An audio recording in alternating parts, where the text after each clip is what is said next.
अशोक दुआ दिल्ली से। इन्होंने सवाल पूछा कि एक दूसरे के साथ में चर्चा करते वक्त लोग एक दूसरे के प्रति अभद्र भाषा का उपयोग क्यों करते हैं और गुस्सा क्यों हो जाते हैं, इससे कैसे बचा जाए। हमारे संस्कारों में सभी प्रकार की चीजें आती है। हम आसपास लोगों को गुस्सा होते हुए देखते हैं, गालियां बकते हुए देखते हैं। गुस्सा होना जायज है ऐसा हमको लगता है। यही बात हमारे संस्कारों से आती है। और गुस्सा आने के बाद में गालियां बकना यह स्वाभाविक है, ये कहीं ना कहीं हमारे दिमाग में घुस जाता है।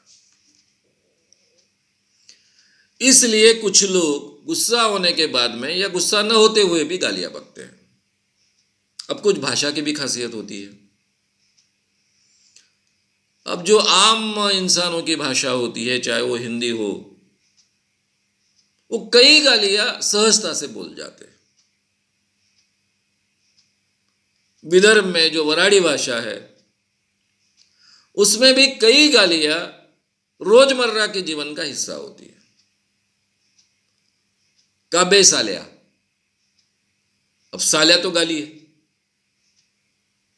लेकिन सहजते से प्यार से भी बोला जाता है। बोली भाषा में इस ढंग की गालियों का हम उपयोग करते आए हैं, शायद वो हमारे जीवन का हिस्सा बन जाए। तो जो लोग गुस्सा होते हैं, गालियां बकते हैं, ये उनके संस्कारों का हिस्सा होता है। पहली बात, किसी भी बात के बाद, झगड़ने के बाद में मुंह में गालियां आना देना, यह स्वाभाविक है ऐसा मैक्सिमम लोगों को लगता है। ये गलत है। इस ढंग के संस्कार जिन पर होते हैं वो अपने आप को बचा पाते हैं। दूसरा संस्कार तो हमारे पास होता ही नहीं है कि दूसरों के अलग विचार हो सकते हैं। दूसरों के अलग विचार शांतिपूर्वक यानी शांतिपूर्वक हमने सुनने चाहिए। दूसरों के विचार शांतिपूर्वक केवल सुनना नहीं चाहिए, तो उसके बारे में हमने विचार करना चाहिए। और फिर हमारे मन में अगर उन विचारों के बारे में कोई भेद है, मतभेद है, हमारे अलग विचार है, हमें वो विचार गलत लगते हैं, तो शांति से उन विचारों को काटना चाहिए।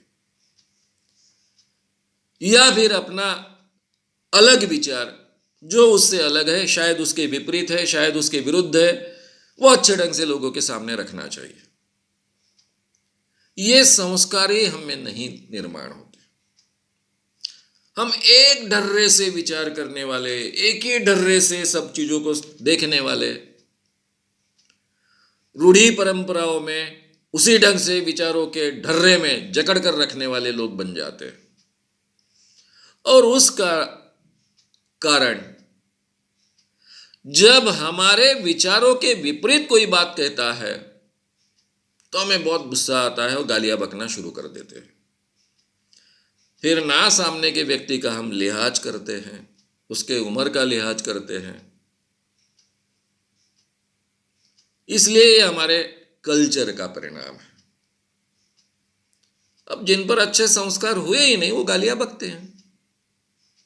अच्छे संस्कार वाला व्यक्ति गालियां नहीं बकेगा, वो अपना विचार अलग ढंग से लोगों के सामने रखेगा, शांति से रखेगा, लेकिन दृढ़ता से रखेगा, निडर होकर रखेगा। ये हमें सीखना पड़ता है।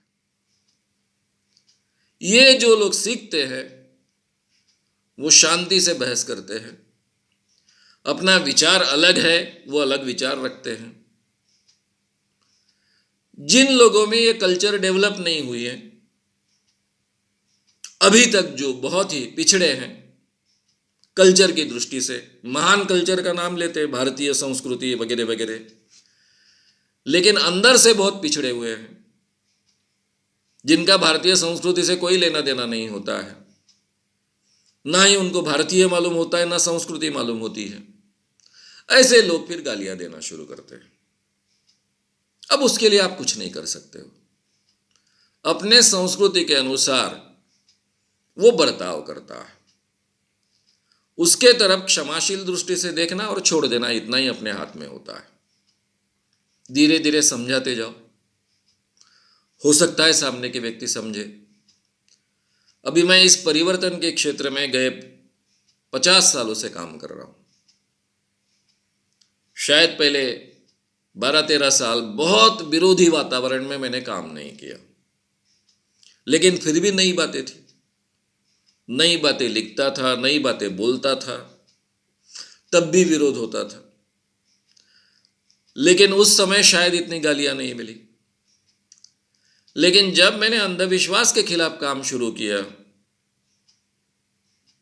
तो बहुत गालियां खाता रहा, लेकिन अंदर बाहर से शांत रहा, हर सवाल का जवाब शांति से देता रहा। अब मैं बहुत होशियार आदमी हूं, बोलने का कौशल मेरे पास है, साइकोलॉजी का बहुत अच्छा ज्ञान है, सामने के व्यक्ति को किस ढंग से पराभूत किया जा सकता है मानसिक दृष्टि से, ये सभी नियम बहुत अच्छे ढंग से मैं जानता हूं, लेकिन उनका मैं कभी उपयोग नहीं करता हूं। शांति से बात सुनते रहता हूं, शांति से अपनी बात कहता हूं। कोई अगर प्रामाणिकता से बोल रहा है तो उसके प्रामाणिकता का आदर करता हूं।